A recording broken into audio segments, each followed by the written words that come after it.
किसी को पनपते देख ही नहीं पाते, यानी ये एक और नया सुपरस्टार आ रहा है तो हम आपस में ही दुश्मनियां कर लेते हैं और उसका नुकसान तो पाकिस्तान को हो जाता है ना। अब अगर एक वसीम अकरम है वही रहेंगे क्या स्विंग के सुल्तान?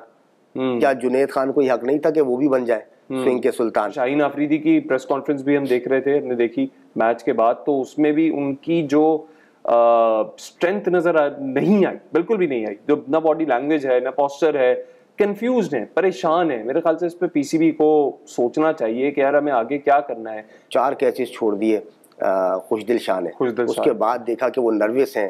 अब वो इसलिए नहीं कि वो कोई ईद मिलन पार्टी हो रही है, ऐसा नहीं है। कलंदर्स की वो बैकबोन है मैं कहूँगा, और चूंकि पाकिस्तान टीम में भी जब भी वो खेलते हैं फिर वो वन मैन शो होते हैं, लेकिन ये इनकी बैटिंग में जो तसलसल है वो बरकरार नहीं रहा। माजी में भी देख लें, 1-2 इनिंग्स खेलते हैं लेकिन जब खेलते हैं मैच विनर होते हैं, अकेले ही खेल जाते हैं। लेकिन इस वक्त न सिर्फ कलंदर्स को बल्कि इनको ख़ुद को बहुत ज़रूरत है फॉर्म शो करने की, वरना जिस तरह लास्ट टूर्नामेंट्स में हुआ, उनको लेकर जाए ना लेकर जाए इस तरह से सवालात हो रहे थे वर्ल्ड कप में, 50 ओवर्स के वर्ल्ड कप में।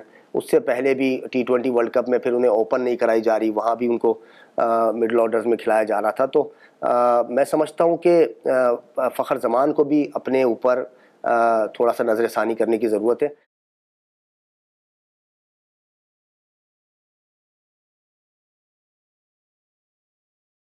अस्सलाम वालेकुम, welcome to yet another episode of Bata presents हमारा HBL PSL। और सिचुएशन ऐसी है कि 10 मैच PSL 2024 PSL सीजन 9 के हो चुके हैं कंप्लीट। और न्यूज और बड़ी न्यूज ये है कि लाहौर कलंदर्स और कराची किंग्स में खेला गया मैच और लाहौर कलंदर्स को शिकस्त का सामना करना पड़ा। कराची किंग्स उभर के आया एक दफा फिर चैंपियन ऑफ द मैच। और क्या मैच हुआ, क्या शानदार मैच हुआ। इसके टर्निंग पॉइंट्स हैं, कुछ ऐसी चीजें हैं जो हम डिस्कस करेंगे, एनालिसिस करेंगे कंप्लीट। और मेरे साथ उस एनालिसिस के लिए मौजूद है हमारे जाने माने एक्सपर्ट मिस्टर तारिक हारून। अस्सलाम वालेकुम तारिक भाई, कैसे हैं आप?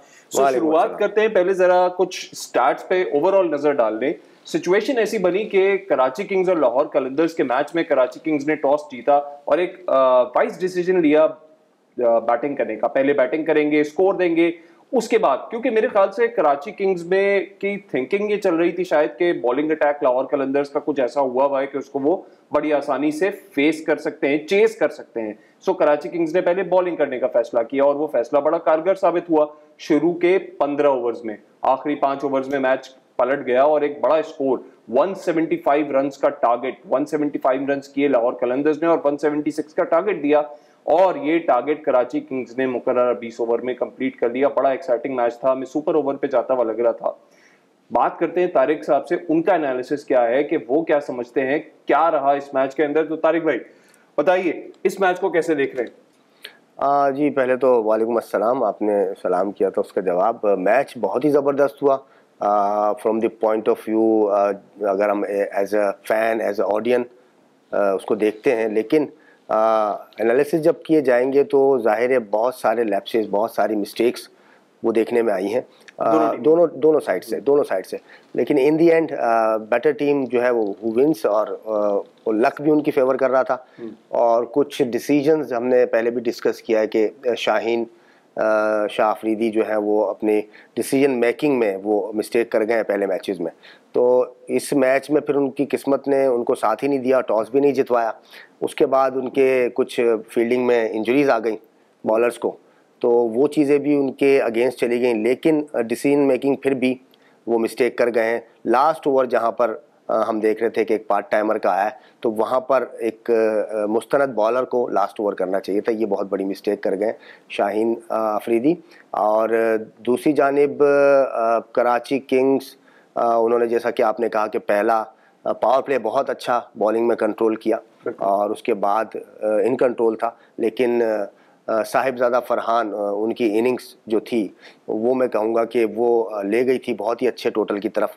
उन्होंने बहुत ही अच्छी इनिंग खेली है, बहुत ही शानदार इनिंग खेली है, जितनी भी तारीफ़ की जाए कम है। एंकर किया इनिंग को, और देखें अगर उन्हें पावर प्ले में रन नहीं दिए गए तो लेकिन वो विकेट थ्रो करके नहीं गए, वो वहाँ पर स्टे किया उन्होंने और एंड में फिनिश करके गए बहुत ही अच्छे स्कोर पे 170 प्लस तक ले गए।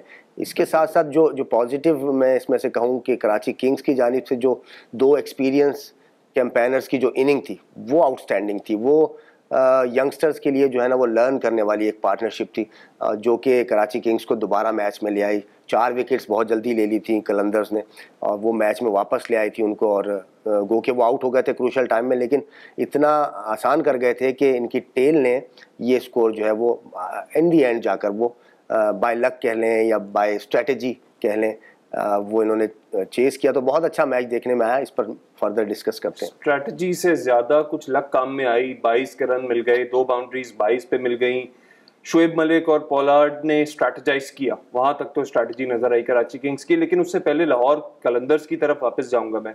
कुछ सवाल हैं जो जहन में कर रहे हैं, हो सकता है कि ये सवाल बड़े इंपॉर्टेंट हैं। इंपॉर्टेंट इस नजरिए से तारिक भाई के बहुत जल्द T20 वर्ल्ड कप आने वाला है और T20 वर्ल्ड कप की कंडीशंस भी डिफरेंट होंगी। इस दफा लोकेशंस जरा डिफरेंट हैं, यूएसए और वेस्ट इंडीज कैरेबियन साइड पे ज्यादातर सारे मैचेस हो रहे हैं, तो कुछ पता नहीं है क्योंकि ये पहली दफा इतनी डिफरेंट लोकेशंस पे या उस कंट्री में क्रिकेट खेली जाएगी, और वो भी इतनी क्रिकेट खेली जाएगी जिसका किसी प्लेयर को आइडिया नहीं है।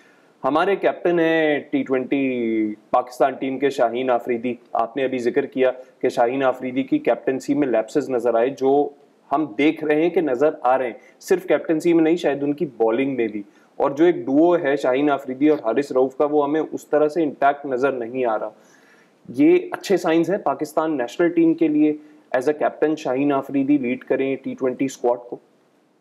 बिल्कुल भी अच्छे नहीं है, किसी कदर भी अच्छे नहीं है, क्योंकि इतनी अथॉरिटी एक प्लेयर के पास हो, वो पाकिस्तान का भी कप्तान हो और फिर एक फ्रेंचाइज का भी कैप्टन हो, और तो उसका कॉन्फिडेंस लेवल बहुत हाई होना चाहिए। और उसकी परफॉर्मेंस जो है वो अभी यंग है, अभी कोई इतना ज़्यादा एज अ फास्ट बॉलर अगर हम देखें उन्हें तो बहुत ज़्यादा उम्र भी नहीं हुई है, अभी चंद साल पहले ही अंडर 19 से ये पाकिस्तान टीम में आए थे और फिर ये ग्रो करते चले गए। मैं समझता हूँ कि इन्हें ज़िम्मेदारी लेनी पड़ेगी, थोड़ा सा इस चीज़ को सीरियसली लेना पड़ेगा कि ये न सिर्फ कैप्टन है, कैप्टनसी में भी इनके लैप्सेस हैं, लेकिन ये खुद एक मुस्तनद फास्ट बॉलर है और ओपनिंग फास्ट बॉलर है। हम देख रहे हैं कि PSL में भी ये ब्रेक थ्रू लेकर नहीं दे रहे हैं लाहौर कलंदर्स को, जिसकी वजह से लाहौर की बॉलिंग जो है वो स्ट्रगल करती नज़र आ रही है। हमें पिछले 3 मैचों में तो बहुत ही ज़्यादा स्ट्रगल किया था, आज के मैच में किसी कदर बेहतर बॉलिंग की है। हम बात कर लें जैसे रऊफ़ की, और जमान तो ऑलवेज अच्छे बॉलर हैं, लेकिन इनकी अच्छी बॉलिंग करना जो है वो बहुत ही ज़रूरी है किसी भी टीम के, अगर ये पार्ट हो, भले ये कैप्टन हो, भले ये एज अ प्लेयर खेल रहे हो। चूँकि ये ओपनिंग बॉलर हैं, जस्ट लाइक ओपनिंग बैटर्स, अगर वो पावर प्ले में परफॉर्म नहीं करता, बैटर रन नहीं करता, तो वो टीम फिर फंसती है। जस्ट लाइक आज कलंदर्स ने जो है वो पावर प्ले बहुत अच्छा नहीं खेला, इसी तरह कलंदर्स ने बॉलिंग में भी ओवरऑल पावर प्ले एक देखा जाए 4 विकेट्स ले ली, लेकिन रन्स बहुत ज़्यादा कंसीव कर लिए, जिससे उनकी बैटिंग को, पोलार्ड को और शोएब मलिक को इनिंग बनाने में आसानी हो गई। तो इन सारे सिनेरियोस को अगर हम टारगेट करते हैं और एक मेन पॉइंट को निकालते हैं, तो वो कैप्टन है लाहौर कलंदर्स के, और वो ओपनिंग बॉलर भी हैं। तो उनकी जिम्मेदारी बनती है कि वो अगर विकेट्स नहीं लेके दे सकते पावर प्ले में, तो एटलीस्ट वो रन्स भी ना खाएं खुले। यानी उन्हें 2 ओवर में, फिर ओपनिंग 2 ओवर्स में 10 रन 8 रन, इससे ज़्यादा रन नहीं देने चाहिए। जस्ट लाइक मीर हमजा से मैं कंपैरिजन करता हूँ कराची की तरफ से, आज उन्होंने पावर प्ले में ओवर्स बहुत शानदार किए, विकेट्स भी लेकर दी। और इसी तरह मैं एक्सपेक्ट करता हूँ कि इन्हें अपनी खामियों को जाकर देखना चाहिए, अपनी बॉलिंग एनालिसिस देखने चाहिए, कोचेस से डिस्कस करना चाहिए। और ये साइंस बिल्कुल भी अच्छे नहीं है, न सिर्फ कलंदर्स के लिए बल्कि पाकिस्तान टीम के लिए, जो कि बिल्कुल रिसेंट इन फ्यूचर बिल्कुल आने वाला है world cup. True. Karachi Kings का आपने जिक्र किया मीर हमजा का, तो कराची किंग्स की बॉलिंग एक्सेप्शनल रही है। तब हाल 15 ओवर तक तो रही है, उसके बाद कुछ जरा आगे पीछे हुआ। हम स्कोर अगर बॉलिंग की तरफ देखें कराची किंग्स की, तो मीर हमजा ने 4 ओवर्स में 31 रन देके 2 विकेट्स लिए, जबकि हसन अली ने भी बड़ी नपी तुली आज बॉलिंग की है और इस मैच में, और 29 रन दिए हैं सिर्फ और 2 विकेट्स ले लिए, जबकि तबरेज शमसी थोड़े एक्सपेंसिव रहे, उन्हीं की वजह से कुछ स्कोर बढ़ा, 42 रन दिए, लेकिन फिर भी 2 विकेट्स उन्होंने ले लिए। कुछ फील्डिंग भी कदरें बहुत बेहतर नजर आई हमें इस मैच में कराची किंग्स की, जो ओवरऑल एक फील्डिंग का कहते हैं कि हमें उस तरह का स्टैंडर्ड नहीं नजर आ रहा इस पीएसएल में स्पेशली, लेकिन कुछ कैचेस बड़े क्रूशल थे जो पकड़े। तबरेज शमसी ने भी क्रूशल कैच पकड़ा एक टाइम पे, जो जिसकी वजह से थोड़ा स्कोर रुका भी है, वरना एक टाइम 15वें ओवर के बाद जहां आपके 121 पे 122 पे 4 आउट थे, वहां से फिर 175 का बड़ा टोटल दे दिया। ये खैर लाहौर कलंदर्स के लिए शाबाशी भी है एक, बट उसको आसानी से तो नहीं लेकिन चेज कर लिया।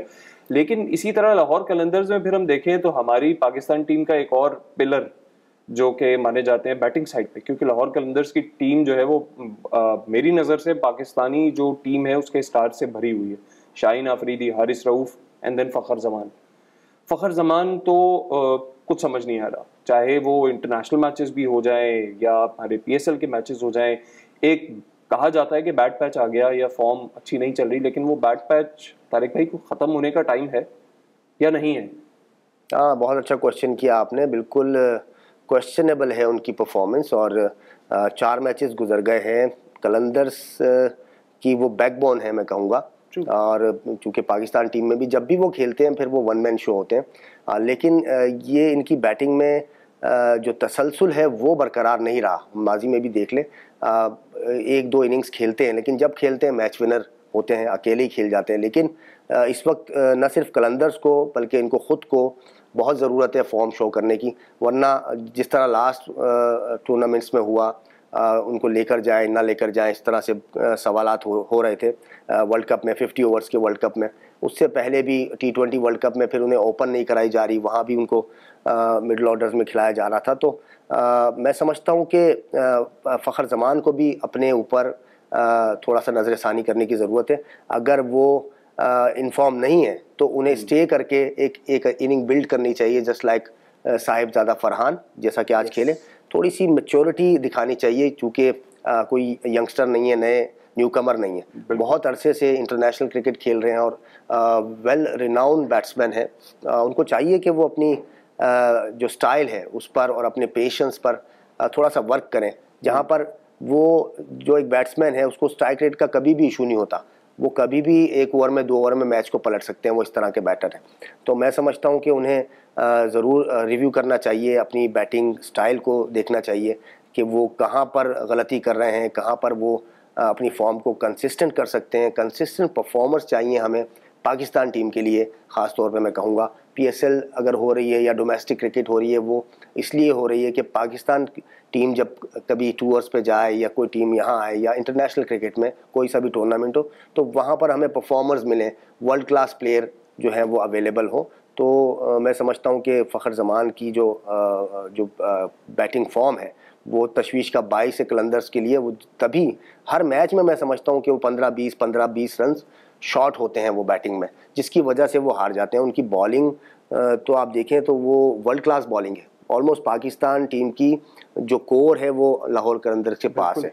तो मैं समझता हूँ कि वो जो 15-20-30 रन का डिफरेंस आ रहा है वो फ़खर जमान के आउट ऑफ फॉर्म होने से आ रहा है। तो उन्हें चाहिए कि इस पर ज़रूर जो है वो थोड़ा सा रिव्यू करें। ट्रू। आपने इस जवाब में खैर मुझे बहुत सारी चीज़ें दी थी डिस्कस करने को, जो पॉइंट बाय पॉइंट करूँगा ज़रूर। आपने कहा कि जी न्यू कमर नहीं है, नए प्लेयर नहीं है, करना चाहिए एक ट्रेंड। अगेन थोड़ा वर्ल्ड ओवर ट्रेंड देखें तो कहीं ना कहीं आपको क्या इस चीज़ का लगता है कि डोमेस्टिक क्रिकेट जो है पीएसएल के अलावा, जो हमारे लिस्ट ए क्रिकेट या फर्स्ट क्लास क्रिकेट हो रही है, डिपार्टमेंटल क्रिकेट हो रही है, इवन नेशनल T20 भी हो रहा है, तो उसमें इन प्लेयर्स का होना बड़ा ज़रूरी है? बिकॉज मैंने तो आज तक ये नहीं सुना, शायद मेरी नॉलेज कम है या मैंने उस तरह से एनालिसिस नहीं किया, कि सर्विंग टीम के जो हमारे प्लेयर्स हैं वो डोमेस्टिक किसी टूर्नामेंट में पीएसएल के अलावा पार्ट ले रहे हों, वहाँ अपनी फॉर्म बिल्ड कर रहे हों 4 डे क्रिकेट के अंदर या 1 डे क्रिकेट के अंदर भी।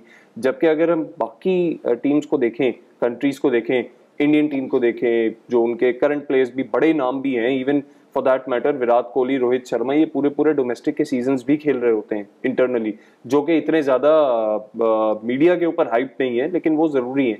तो क्या ये एक चीज़ हो सकती है इसकी वजह से कि रिलैक्स्ड ज़्यादा हैं हमारे प्लेयर्स? देखिए ये बहुत ही मुश्किल है पाकिस्तान टीम के प्लेयर्स को इस तरह से जो है बाउंड करना। आपने इंडिया की बात की, इंडियन प्लेयर्स की, उनको मैंने तो आज तक किसी दूसरी लीग्स में खेलते हुए नहीं देखा, वो कहीं जाते ही नहीं है। बिल्कुल। तो वो ऑलवेज अवेलेबल होते हैं, और अगर उनकी फॉर्म मैटर करेगी तो वो ज़रूर जाएंगे, डोमेस्टिक खेलेंगे। उन्हें ज़रूरत ही नहीं है किसी लीग को खेलने की, अगर हम फाइनेंशली इस चीज़ को अगर कंसीडर करें, क्योंकि प्लेयर जो है वो जब ही बाहर जाता है कि जब उसको कॉन्ट्रैक्ट्स मिलते हैं, बहुत अच्छे तगड़े कॉन्ट्रैक्ट्स मिलेंगे तो वो बाहर जाएगा। और फिर बदकिस्मती से हमारे पीसीबी के पास शायद इतना पैसा नहीं है कि जितना बीसीसीआई के पास है, और वाकई में किसी के पास इतना नहीं है जितना उनके पास है।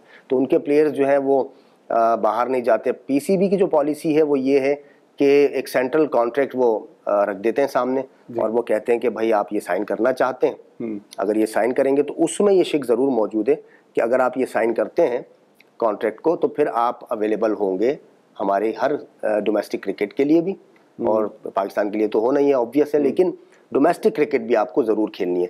तो ये उन्होंने ये बिल्कुल मेंशन किया हुआ, लेकिन साथ ही साथ वो ये ऑप्शन देते हैं कि आप ये कॉन्ट्रैक्ट लेना चाहें या ना लेना चाहें, ये आपकी मर्जी। तो बहुत से प्लेयर्स हम देखते हैं कि वो ड्यूरिंग द डोमेस्टिक सीज़न वो दूसरी लीग्स खेलने जा रहे होते हैं। तो ये बहुत मुश्किल है इस वक्त, मैं समझता हूँ इस चीज़ को इस तरह से कवर अप करना कि इनको लाजमी डोमेस्टिक खिलाई जाए, तो थोड़ा सा फाइनेंशियल इशू आ जाता है। और आई डोंट नो कि बेसिकली अगर देखा जाए एक हुब्बुल वतनी के हिसाब से तो रिस्ट्रिक्शंस लग भी सकती हैं, इनको रिस्ट्रिक्ट किया भी जा सकता है, लेकिन दूसरी तरफ प्रोफेशनलिज्म आ जाता है। तो मैं समझता हूँ कि ये थोड़ी सी 50-50 सिचुएशन है, बहुत मुश्किल है। आई होप कि इन फ्यूचर कुछ इस तरह से ये कर सके। लेकिन हैविंग सेड दैट कि मैंने फ़खर जमान को डोमेस्टिक T20 खेलते देखा, पूरा टूर्नामेंट खेले हैं वो, और उसमें उनकी फॉर्म भी बेहतर थी, वो बैटिंग भी अच्छी कर रहे थे। इसी तरह और भी कुछ प्लेयर्स हैं जो खेले हैं। तो लेकिन ये फर्स्ट क्लास और जितने भी पूरा जो सीज़न है वो ये नहीं खेल पाते सारे प्लेयर्स, क्योंकि ये डिफरेंट लीग्स में जाकर वहाँ पर परफॉर्म करते हैं। Very nice, okay, thank you for that answer. लेकिन एक सवाल और मेरे जहन में आया, आप ही जैसे कि न्यू कमर, ये तारिक भाई इरफान खान नियाजी कौन है? आई डोंट नो, नाम ही सुना हुआ था और आज देखा भी, लेकिन अभी तक वो पूरी तरह से डिस्कवर नहीं हुए हैं। हमने उनको चेक भी किया है, जो उनके मैचेस आ रहे हैं वो फर्स्ट क्लास के 2 मैचेस आ रहे हैं, और लिस्ट एक कुछ मैचेस आ रहे हैं, आई थिंक 18-19 कुछ इस तरह, या 13 मैचेस जी। लेकिन ना उनकी एवरेजेस आ रही हैं और ना उनकी बॉलिंग, लिखा हुआ आ रहा है कि ऑलराउंडर है, और उनकी बॉलिंग बिल्कुल एक बॉल भी नहीं आ रही। और आज का मैच अगर हम देख लें, चले हम नहीं जानते, लेकिन आज अगर वो खेले हैं मैच, उनकी अपीयरेंस थी, लेकिन उनका क्या रोल क्या था वो समझ से बाहर है। ना उन्होंने बॉल किया, और बैटिंग पर वो 8वें नंबर पर आए हैं। और मैं समझता हूँ कि ये बिल्कुल इसको फोकस करना पड़ेगा, देखना पड़ेगा कि ये किस हैसियत से खेल रहे हैं कराची किंग्स के लिए, और क्या ये कोई स्ट्रेटेजिक वाइज उन्होंने इनको नीचे किया था। देखने में तो वो ठीक लग रहे थे बैटर, और मैच को फिनिश भी एंड इन दी एंड कर गए, क्योंकि हसन अली अगर वो छक्का नहीं मारते तो शायद मुश्किल हो जाता। लेकिन यहीं पर मैं एक पॉइंट रेस करता हूँ कि क्या ही बेहतर होता कि इनकी जगह अनवर अली मौजूद होते यहाँ पर। अनवर अली अगर यहाँ मौजूद होते तो वो पहले से ही कॉन्फिडेंट होती कराची किंग्स कि हम तो मैच जीत गए, और रिलाई करना नहीं पड़ता हसन अली पे या किसी दूसरे पर। तो बिल्कुल क्वेश्चनेबल है। और इस तरह से हम, जैसा कि हमने पिछले एनालिसिस में डिस्कस किया था कि कराची किंग्स की को पॉलिसी जो है ना वो खुल के सामने नहीं आती कि वो किस तरह से, क्या वो यंगस्टर्स को सपोर्ट कर रहे हैं। अगर यंगस्टर्स को कर रहे हैं तो फिर एक पार्ट टाइम कीपर क्यों विकेट कीपिंग कर रहा है, साद बेग जो है अंडर 19 के कैप्टन, वो क्यों नहीं मैच खेल रहे हैं। और लैप्सेस भी हमें नज़र आए आज की मैच में उनकी कीपिंग में, अखलाक की। वो बैटर अच्छे हैं, पावर हिटर अच्छे हैं, वो उनको यूटिलाइज़ करते हैं एज एन ओपनर, लेकिन वो बैटिंग में भी फ्लॉप जा रहे हैं।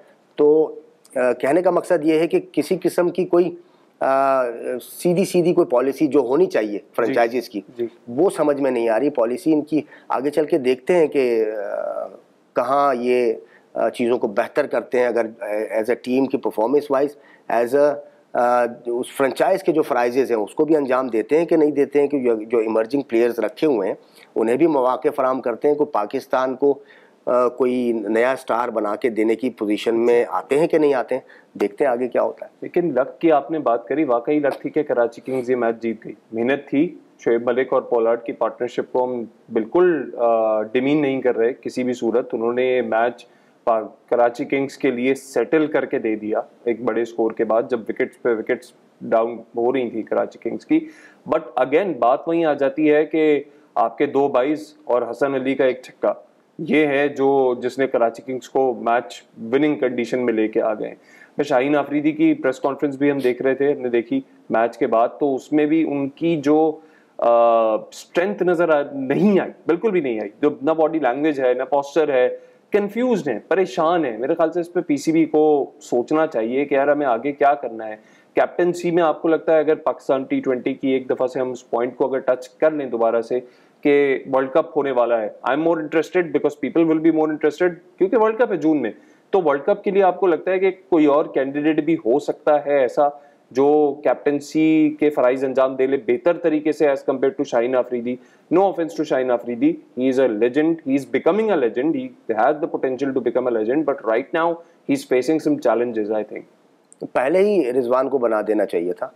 मोहम्मद रिजवान जो है वो पहले फर्स्ट चॉइस होनी चाहिए थी, वो के शाहीन को बना दिया। मैं समझता हूँ कि इट्स टू अर्ली जो इनको कैप्टन बना दिया गया पाकिस्तान टीम का। अभी इन्होंने उस मकाम को छूना था as a bowler, as a cricketer, champion cricketer हैं, लेकिन आप देखें ना ग्रोथ रुक गई।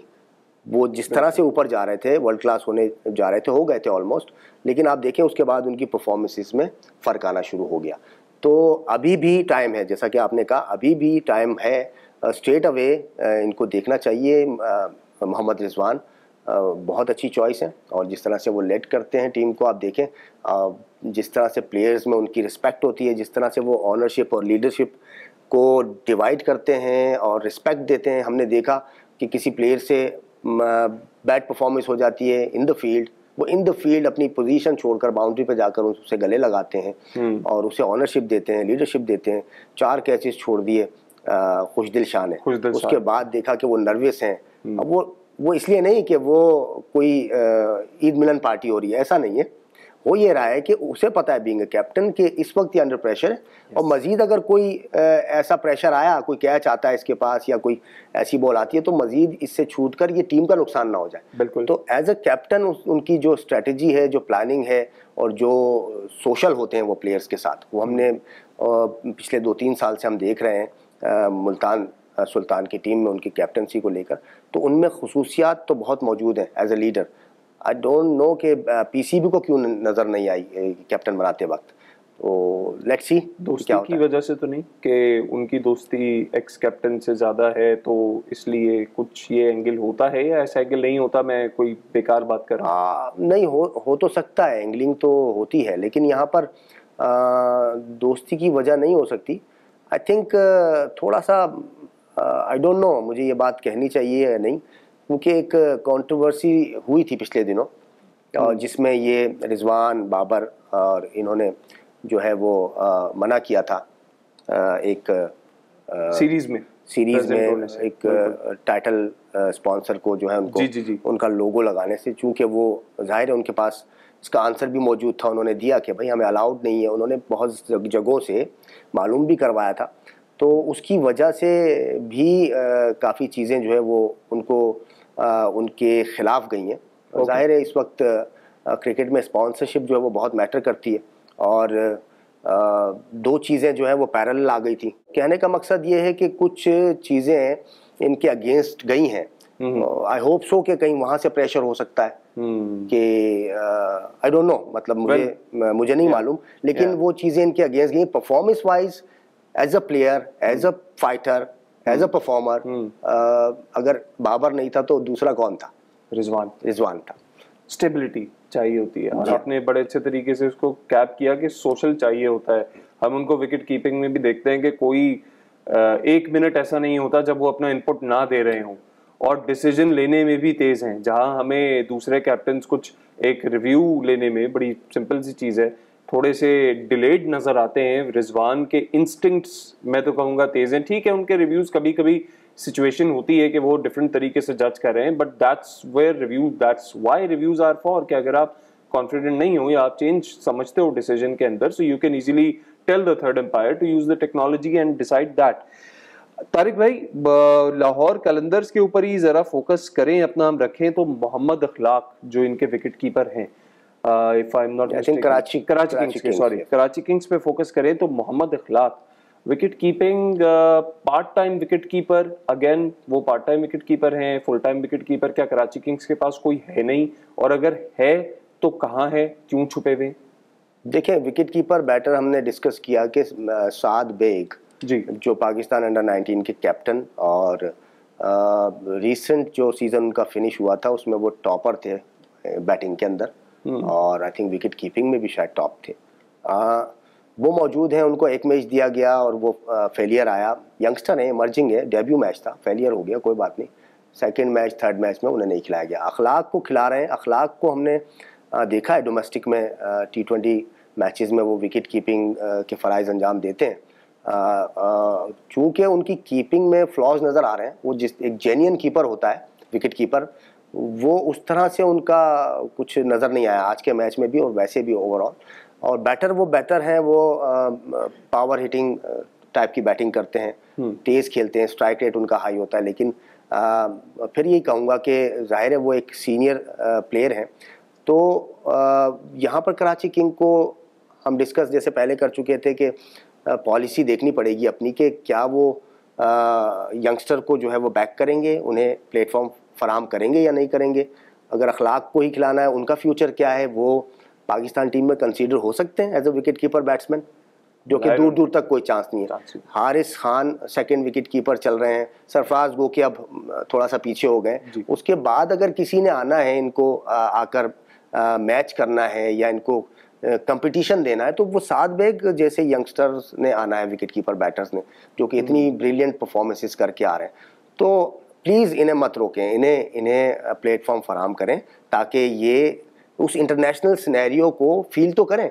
ये जो PSL होता है ये ऑलमोस्ट एक इंटरनेशनल सिनेरियो होता है, इंटरनेशनल प्लेयर्स खेल रहे होते हैं, तो बहुत एक्सपीरियंस मिलता है यंगस्टर को, बहुत बूस्ट मिलता है, और उनका वो जो प्रेशर होता है इंटरनेशनल क्रिकेट का वो उतरता है उनका। फिर कल को अगर आप पाकिस्तान टीम में डेब्यू कराएंगे तो उन्हें कोई खौफ नहीं होगा।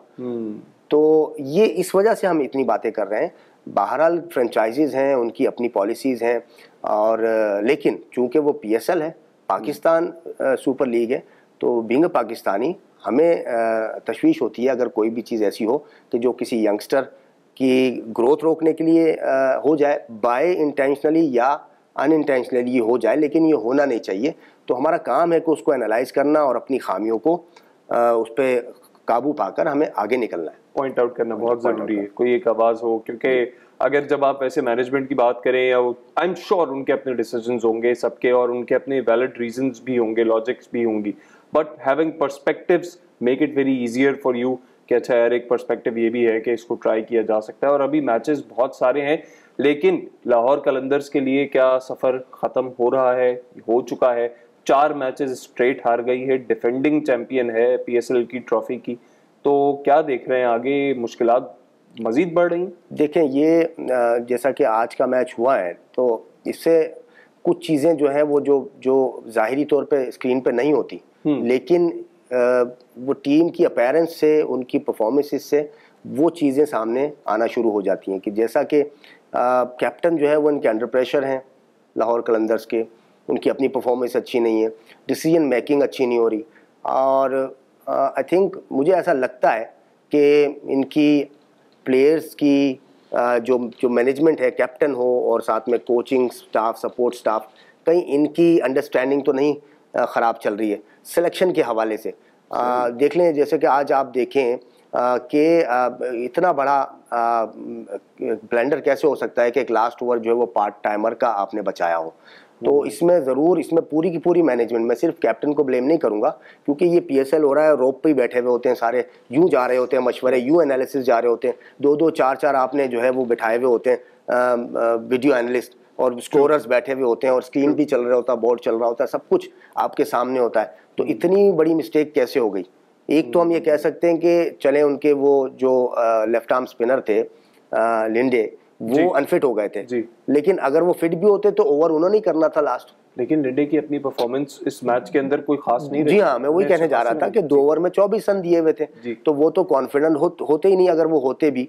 तो ये चीजें बिल्कुल, ये जो हम अगर एरर्स देख रहे हैं तो एरर्स की कॉज को देखना पड़ेगा कि ये एरर्स आ किस वजह से रहे। तो जो वजूहात है वो ग्राउंड के बाहर है। आई थिंक ये मेरा अपना पर्सनल एक्सपीरियंस है जिस पर ये बात मैं कह रहा हूँ कि ग्राउंड के अंदर तो वो कोशिश करते लड़ते भिड़ते नजर आ रहे हैं, लेकिन वो जो ब्लैंडर्स हो जाते हैं, मिस्टेक्स हो जाती हैं, तो उसके पीछे हो सकता है कि कहीं आपस में इनका जो कोई तालमेल है वो ना बन पा रहा हो, प्लेयर्स के हवाले से, प्लेयर्स सिलेक्शन के हवाले से, और बैटिंग में जो इनकी फॉर्म है, जैसा हमने पहले डिस्कस किया, तो बैटिंग में फ़खर जमान बिल्कुल कुछ नहीं कर रहा है। तो मुझे ऐसा लगता है कि कंफ्यूज्ड हैं। आपकी बात ठीक है, ये कंफ्यूज्ड हैं, लेकिन इनको बहुत जल्द, अब टाइम नहीं है, इनको ये चीज़ें सॉल्व करनी पड़ेंगी। बिल्कुल नेक्स्ट मैच से ही इनको आना पड़ेगा लाइक अ चैम्पियन, जैसा कि ये चैम्पियन थे। और मुझे बिलीव है कि इनके पास अभी भी वो पावर हाउस दोनों जानिब मौजूद है, बॉलिंग हो या बैटिंग हो। ये बहुत ही बड़ी साइड है। अगर ये जिस तरह से लास्ट सीजन खेली है, बिल्कुल ही प्रेशरलेस खेलती थी, बिल्कुल गेम को एंजॉय करती नजर आती थी, और आखिर में जाकर ये जो है ना मैच गिरते ऐसे इनकी फ्लाइट ऐसे जाती थी 90 डिग्री पे। हमने लास्ट सीजन जो मैचेस इनके देखे, तो होपफुल हूँ कि ये वो कॉम्बिनेशन बनाने में दोबारा कामयाब हो जाए, उस इन्वायरमेंट को, उस कल्चर को दोबारा डेवलप कर लें जितना जल्द हो सके। आई थिंक जल्द क्या, अब तो चांस ही नहीं है, नेक्स्ट मैच से इनको आना पड़ेगा, उस तरह केयर अप होना पड़ेगा, अपने सॉक्स पुल करने पड़ेंगे। तारिक भाई, लैप्सेस हमें दोनों टीम्स में कहीं ना कहीं नजर आए, हमने डिस्कस भी किया, मैच के बारे में भी डिस्कस किया, लेकिन who do you think, which team amongst the two, Karachi and Lahore Qalandars, utilised the conditions better? जो ग्राउंड की, पिच की कंडीशंस हैं, उसको रीड कौन सी टीम ने ज्यादा बेहतर? इससे दरकिनार के कराची किंग्स मैच जीत गई, वो तो एक उसमें बहुत सारे फैक्टर्स इंक्लूडेड हैं, बट कौन सी टीम आपको बेहतर लगी? देखिए, टीम वाइज जो है कराची किंग्स ने बहुत अच्छा यूटिलाइज किया कंडीशंस को। आप देखें, बॉलिंग में उन्होंने पावर प्ले में बिल्कुल भी रन नहीं दिए। अब विकेट्स तो बहुत ज़्यादा ले नहीं सके, लेकिन रन्स नहीं दिए उनके बॉलर्स ने, उन्होंने अच्छा यूटिलाइज किया। और उसके अलावा जो बैटिंग ऑर्डर में जिस तरह से पोलार्ड और शोएब मलिक, इन दोनों की पार्टनरशिप थी, वो आउटस्टैंडिंग थी। उन्हें conditions, environment, bowling attack, number of overs किसके कितने हो गए, वो सब चीज़ें बहुत ही क्लासिक किस्म की एक पार्टनरशिप देखने में आ रही थी। तो जिस तरह से उन्होंने कंडीशन से फ़ायदा उठाया, फिर एक लकीली, जैसा कि हम कह सकते हैं कि टॉस शान जीत गए थे और उन्हें रन चेस पर गए, तो सेकंड बारी में जो है ना वो कुछ चीज़ें सामने भी आ जाती हैं। कंडीशंस क्या है, अब जस्ट लाइक उनके शम्सी जो हैं वो 2 आउट तो कर गए, लेकिन स्पिनर को मार पड़ी है आज। तो उनके स्पिनर को भी रन पड़े हैं, इनके स्पिनर्स को भी रन पड़े हैं। तो वो वहाँ पर शाहीन ने हत्तुल इम्कान कोशिश की कि वो कम से कम ओवर्स कराएं, लेकिन लास्ट ओवर फिर भी स्पिनर का आ गया। तो ये जो कंडीशंस की आपने बात की, इस तरह से इस्तेमाल करने में शान जो है, उनकी कैप्टनसी में उनकी बॉलिंग चेंजिंग्स भी बहुत अच्छी थी, अप टू द मार्क थी। उनके बैटिंग ऑर्डर में भी उन्होंने देखे 4 आउट होने के बाद भी उनके 2 ऐसे बैटर्स खड़े हुए थे कि जो ना सिर्फ वर्ल्ड क्लास हैं बल्कि वास्टली एक्सपीरियंस थे, जिनके पास हर तरह की कंडीशंस में मैच जिताए हुए चैंपियन क्रिकेटर मौजूद थे क्रीज पर। और उन्होंने वो मैच बिल्कुल किनारे लगा भी दिया था।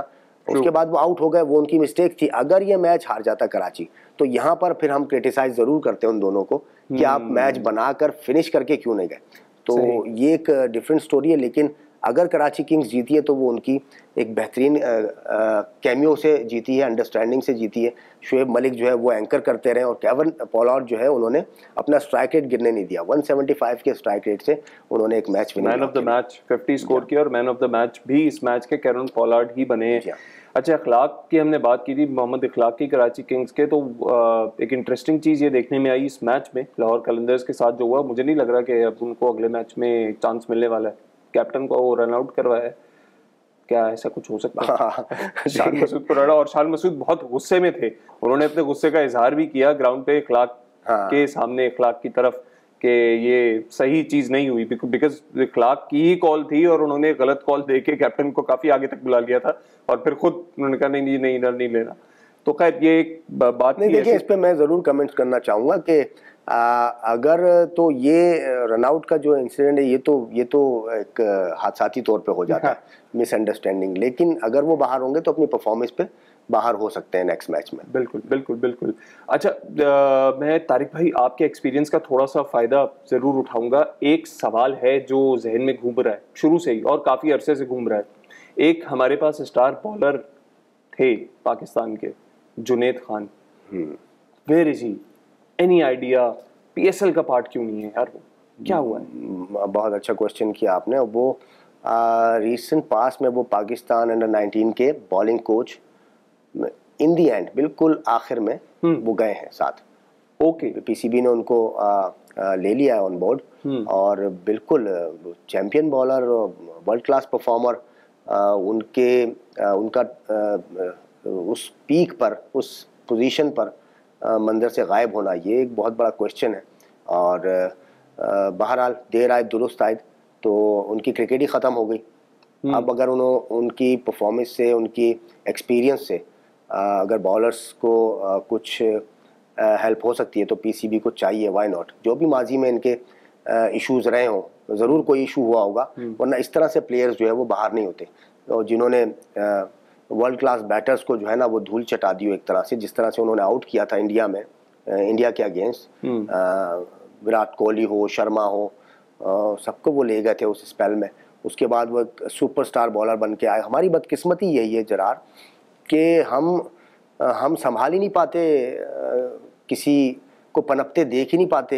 यानी ये एक और नया सुपरस्टार आ रहा है तो हम आपस में दुश्मनियां कर लेते हैं, और उसका नुकसान तो पाकिस्तान को हो जाता है ना। अब अगर एक वसीम अकरम है, वही रहेंगे क्या स्विंग के सुल्तान? क्या जुनेद खान को हक नहीं था कि वो भी बन जाए स्विंग के सुल्तान? क्या उमर अकमल को ये हक नहीं था कि वो वर्ल्ड क्लास बैटर बन जाए? अहमद शहजाद, नासिर जमशेद, जो भी उनकी मिस्टेक्स हैं, वो उनको मैं कहीं भी जस्टिफाई नहीं कर रहा, लेकिन कहीं ना कहीं बीइंग अ नेशन हम सब शामिल हैं उनकी इस मिस्टेक्स में कि वो क्यों नहीं, वो इतने ब्रिलियंट, यासिर हमीद इतने वर्ल्ड क्लास प्लेयर्स थे, लेकिन वो उस मकाम तक पहुंच ही नहीं सके जहां पर हमारे चंद एक स्टार्स तो हैं, लेकिन ये स्टार मेकिंग का सिलसिला भी रुक गया है एक अरसे से। बनने जाते हैं, पहुंचते हैं वहां पर, फिर कोई ना कोई कंट्रोवर्सी होती है और वो मंजर से गायब हो जाते हैं। तो इस चीज को भी देखने की जरूरत है। We need to control that. PCB needs to think through with a complete strategy. But खैर स्ट्रैटेजी की ये बात तो बिल्कुल है, सोचना पड़ेगा। लेकिन जो अभी सिचुएशन चल रही है वो ये है कि पॉइंट्स टेबल के ऊपर मुल्तान सुल्तान नंबर 1 पे है। पॉइंट्स टेबल हमने बताया नहीं अपने व्यूअर्स को, तो मैं बताता चलूं कि इस मैच के बाद कराची किंग्स 3rd पोजीशन पे आ गई है, और मुल्तान सुल्तान के बाद it's Quetta Gladiators, it's Karachi Kings, then it's Islamabad United, then it is Peshawar Zalmi, and then it's the defending champions Lahore Qalandars. However, अब जो अगले 2 मैचेस हैं वो बड़े इंपॉर्टेंट हैं, और 2 मैचेस एक साथ हैं संडे को, जो कमिंग संडे हमारा है। उसमें एक मुल्तान सुल्तान और एक Quetta versus Quetta Gladiators, again a very crucial match दोनों टीमों के लिए। और दूसरा मैच लाहौर कलंदर्स वर्सेस पेशावर ज़ल्मी। आप इसका पहले एनालिसिस दें या प्रेडिक्शंस दें अपनी कि कौन ये मैच जीत सकता है। मैं थोड़ा सा बिल्टअप ये कर दूं कि मुल्तान सुल्तान तो वैसे ही विनिंग स्ट्रीक उसकी चल रही है, लेकिन अभी बॉटम टीम से हार के अगला मैच अब ये बड़ा क्रूशियल होगा कि वो जीत कर अपने सिलसिले को दोबारा से लेके आए। क्या नहीं, हम कंटिन्यूसली जीतते रहें, जो उनका एक ट्रेंड रहा है। और क्वेटा ग्लैडिएटर्स भी ये चाहेगी कि यार पेशावर ज़ल्मी ने अगर मुल्तान सुल्तान को बीट किया है तो हम भी इसकी ट्राई करें फुल फॉर्म में। अगर हम दूसरी तरफ देखें, जो दूसरा मैच है शाम में, संडे की शाम को, वो है लाहौर कलंदर्स और पेशावर ज़ल्मी का। दोनों टीमों के लिए बड़ा क्रूशियल मैच है, क्योंकि लाहौर कलंदर्स अब स्ट्रेट 4 डाउन है। वो कहेगी यार पेशावर ज़ल्मी को हम किसी तरह बीट करें, और फिर पेशावर ज़ल्मी ने की विनिंग स्ट्रीक अभी शुरू हुई है मुल्तान सुल्तान के साथ, तो वो चाहेंगे इसको कंटिन्यू करना। But what's your prediction, what's your pick on that? देखिए, दोनों मैचेस में जो है वो, खासतौर पर जो दूसरा मैच है, शाम का मैच है, उसमें टॉस जो है वो बहुत मैटर करेगा। दोनों टीम्स जो है वो अंडर प्रेशर हैं, क्योंकि ज़ल्मीज़ जो है वो जीत कर आए हैं एक मैच, लेकिन फिर भी अंडर प्रेशर होंगे, क्योंकि लाहौर कलंदर्स जो है वो बहुत जोर लगाएंगे, उनके पास आखिरी मौका है कि उन्हें वो विनिंग वो चाहिए स्ट्रीक। और दूसरा जो मुल्तान सुल्तान का मैच है क्वेटा से, वो बहुत ही अच्छा मैच होने की उम्मीद है। लेकिन जो एज हासिल है वो कोयटा ग्लेडिएटर्स को मैं समझता हूँ कि उनकी जो टीम है बैटिंग बॉलिंग में बहुत ही बैलेंस टीम है, बहुत ही कंबाइंड होकर खेल रहे हैं, परफॉर्मर्स बहुत ज़्यादा है उनके पास। हम यहाँ देखते हैं जबकि इसके मुकाबले में अगर मोहम्मद रिजवान फ्लॉप होते हैं तो फिर उनकी बैटिंग में इतनी ज़्यादा डेप्थ नज़र नहीं आती मिलान के अलावा। और फिर आगे जाके बिल्कुल डेप्थ में अगर इफ्तिखार अहमद अगर फ्लॉप होते हैं तो फिर उनकी बैटिंग जो है वो कोलैप्स हो जाएगी। इसके बरक्स जो है वो कोयटा की बैटिंग भी फॉर्म में है, उनके 1, 2, 3 भी परफॉर्म कर रहे हैं, उनके लोअर ऑर्डर ने भी परफॉर्म किया लास्ट गेम में, और उनकी बॉलिंग बहुत शानदार है और इतनी शानदार बॉलिंग है। और उसके साथ साथ अभी जो उनके बेंच पे बैठे हुए हैं वो सुहेल खान बैठे हुए हैं, आप देखिए इतने एक्सपीरियंस बॉलर। तो साइड जो मुझे तगड़ी लग रही है कोयटा ग्लेडिएटर, वो मुझे स्ट्रॉन्ग लग रहे हैं मुल्तान सुल्तान के अगेंस्ट, क्योंकि दोनों टॉप टीम्स हैं, लेकिन उसका डिसाइडर हो जाएगा कि कौन नंबर 1 होगा पॉइंट्स टेबल पर। और दूसरी जानिब कलंदर्स बहुत डाउन है, अगर इन्होंने रीगैदर नहीं किया अपने आप को तो जलमीज जो है वो बारी ले जाएगी। ओके, सो तारिक भाई ने अपनी फेवरेट टीम्स कल के दोनों मैचेस के लिए बता दी हैं। जो इनके हिसाब से विन प्रेडिक्शन बनती है वो बनती है मुल्तान सुल्तान वर्सेस कोयटा ग्लैडिएटर में कोयटा ग्लैडिएटर, और लाहौर और पेशावर के मैच में Peshawar Zalmi is the clear winner. आपकी प्रेडिक्शन क्या है? आप अपनी प्रेडिक्शन जो हम न्यूज़ का यूट्यूब चैनल है उसके ऊपर जाके जहां ये कंटेंट अपलोड हुआ है कमेंट्स में दे सकते हैं। सोशल मीडिया पे भी मौजूद है हमारा ये कंटेंट, फेसबुक पे, you can comment on that. आप अपनी प्रेडिक्शंस बता सकते हैं, अपनी राय बता सकते हैं, हमें कोई इंटरेस्टिंग टॉपिक भी बता सकते हैं जिसके ऊपर you want us to analyse and discuss, not only PSL but cricket in general maybe. If you think something is to be discussed, please let us know. ये था आज का हमारा HBL PSL और presented by बाटा। एक्स्ट्रा मैं बाद में दूंगा, इसको दोबारा कर लेते हैं। तो ये यहाँ पे हम करेंगे रैप अप बाटा प्रेजेंट्स हमारा HBL PSL। अगली दफा जब हम आपसे मिलेंगे तो 2 मैचेस इंटरेस्टिंग हो चुके होंगे और उनका पूरी तफसीली एनालिसिस हम आपको बताएंगे। So stay tuned, keep watching this show and we will be right back. अस्सलाम वालेकुम।